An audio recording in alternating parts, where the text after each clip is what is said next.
Okay, now we're going to be doing the foot and ankle. So we're going to be looking at bony anatomy, and we're also going to be looking at soft tissue anatomy. So last time we talked about the bones in the foot, and so we primarily talked about the phalanges, which are the toes, these long bones here, which are your metatarsals, and we had the midfoot bones. So what I'm going to do is I'm going to kind of work my way back, and we're going to add some of the soft tissue and some of these special structures. One of the first ones that we're going to talk about is this joint between your first phalange and your metatarsal. Okay, so this is the big joint that we find right here. So if we're looking on the model, it's going to be this big toe joint. This one is called the first MP, or metatarsal phalangeal joint. The significance of that site, and I want you to go ahead and turn your foot to the side, Kendall. Good. Is this big bone right here is the site of what we call turf toe. And turf toe is basically a sprain of that joint. So just like you can sprain your ankle, you can sprain this joint. So we call that turf toe. All right, go ahead and pause the video. Go fill in your notes for that. Come on back. Okay, as we start moving back, we're gonna go back over here to these metatarsals. So we talked a little bit about that first joint. We're talking about these long bones now. The one that's really significant when we talk about these bones is out here on the outside. So this one is, if you remember, we number them 1, 2, 3, 4, and 5, is on the outside. If you were to run your finger and you run it all the way down here until you feel this little bump, this is what we call the base of the fifth metatarsal. So if I'm looking at my foot model, that's going to be this little bony prominence that sticks out. The significance of that site is that's the site of two fractures. We have one that is right here in the end called the avulsion fracture, and then we have one that's right here midway down. That one is called a Jones fracture. And the Jones fracture is way more severe than the avulsion fracture. So that's the site of the base of the fifth metatarsal. We use this site when we're taping ankles. We know that that strip of tape goes right over that site. Okay, go ahead and pause the video, and then come on back. Okay, next, and we talked a little bit about this last week when we talked about this bone over here. So we're going to back you up just a little bit. Back up just a little bit. There you go, so you can see the whole ankle. Okay, so when we talk about this little section right here, this is actually called the distal end of the tibia, so it's part of the tibia. If we take that bone and we make this kind of like a T, so this would be 0 degrees, that'd be 45 degrees. If you come down to 45 degrees right here, you have this little round bone. That is called the navicular. And so if you remember from last week, the significance of the navicular, it has fractures that can happen to that. The problem with breaking this bone is that it does not heal very well because it has a poor blood supply. This is the same reason that the Jones fracture over here doesn't heal very well, because it has a poor blood supply as well. So we know if they break this bone, it's probably not going to heal correctly, and it's usually going to require surgery. All right, go ahead and pause the video. Go fill in your notes.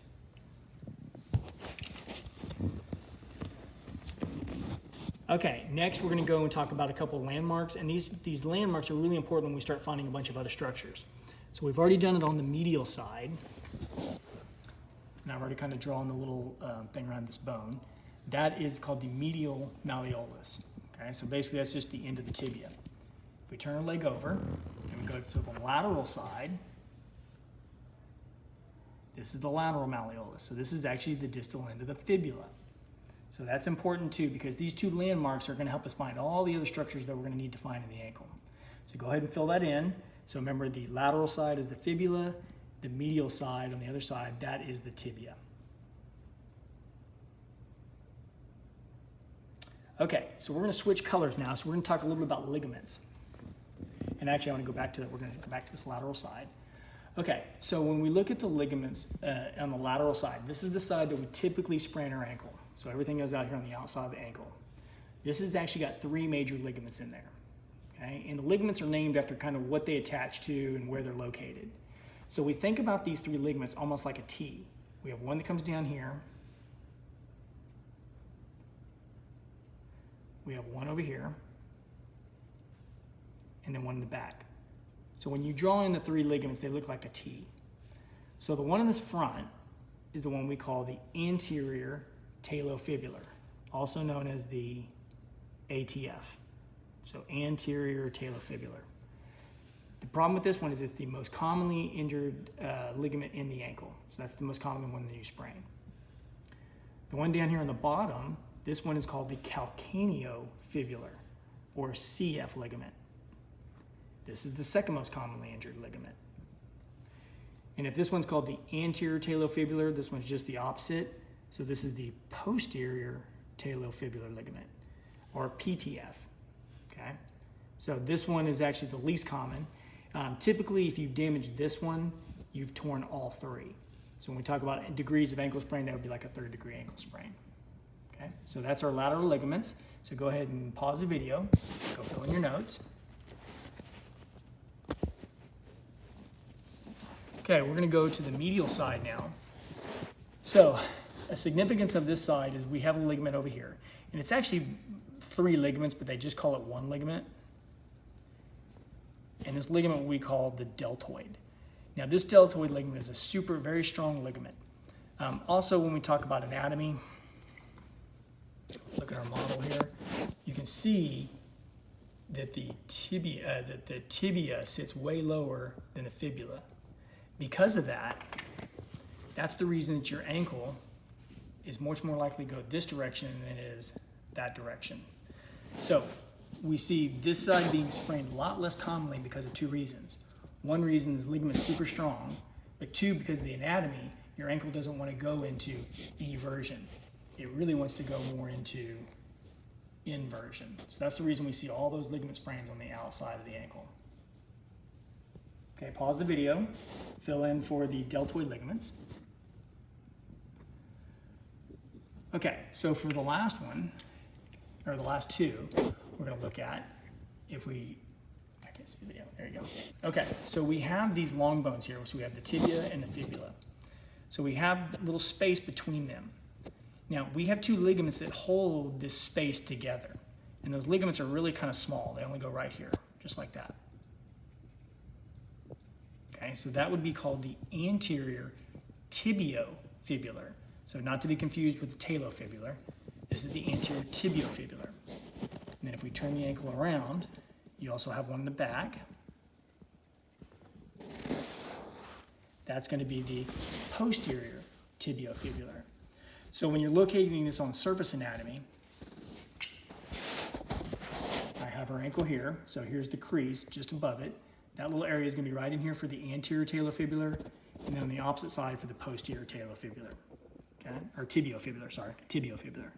So those 2 ligaments are the ones that hold these 2 bones together, okay? So go ahead and fill in your notes for that, and then come on back. Okay, so we're going to transition now to some of the muscles. So the first one that we're going to talk about, and you guys should be, go ahead and just stand up, and that way you can view her whole leg here. So the first one we're going to talk about, and you guys should be familiar with this one, is the anterior tibialis muscle. So that's the member when we do our anterior tib. So get where you get a little bit higher, so your knee. I can't see. No, you have to come down just a little bit. There, perfect. Okay, so we find her shin bone. We come just to the outside. And that's going to be the anterior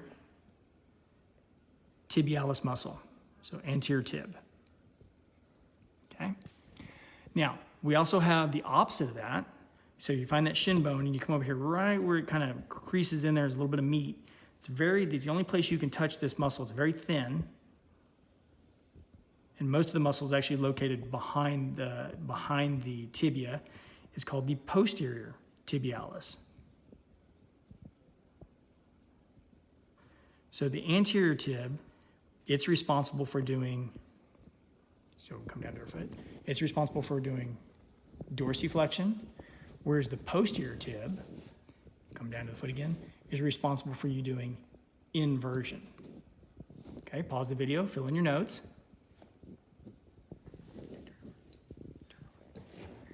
All the way. Keep going. Okay, so on the back, and I'm probably skipping around just a little bit here. So we have the big calf muscle. This is known as the gastroc. So it's actually a 2-headed muscle.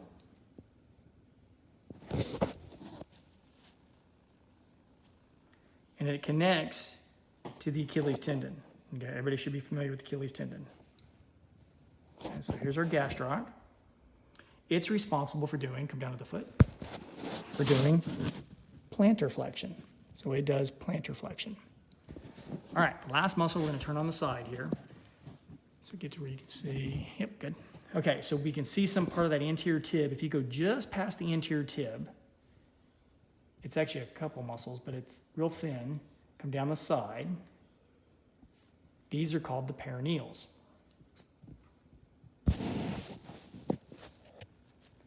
These are responsible for, come to the foot, for going into eversion. So perineals do eversion, the gastroc does plantar flexion. Okay, go ahead and fill in your notes and come on back. We've got one last thing to do. Go on, you back up, Billy again.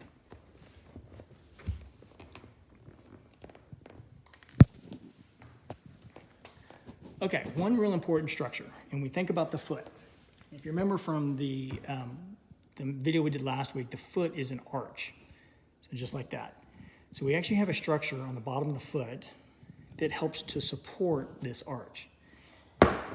That structure is called it's the plantar fascia. So the plantar fascia is actually triangular shaped, goes all the way down here to the metatarsal heads, and back to the calcaneus. Okay? So when somebody injures this, and typically it's overuse, like running or doing excessive type sprinting or long distance running, they'll actually get what we call plantar fasciitis, which is an inflammation of that. And you can almost always tell they have that because in the mornings when they take their first 2 steps out of bed, this little area right here is super, super painful. Okay? And then it will go away after about 3 or 4 steps, but it still hurt, but it won't be quite as bad. But typically, if they're going to have plantar fasciitis, it's those first couple steps, they're super sore right here. So this is the plantar fascia, and it helps to support, get the arch, you see her arch? It supports her arch in her foot. Okay, that will be the end of the notes. Go ahead and fill in for your plantar fascia, and then we'll get back with you next week.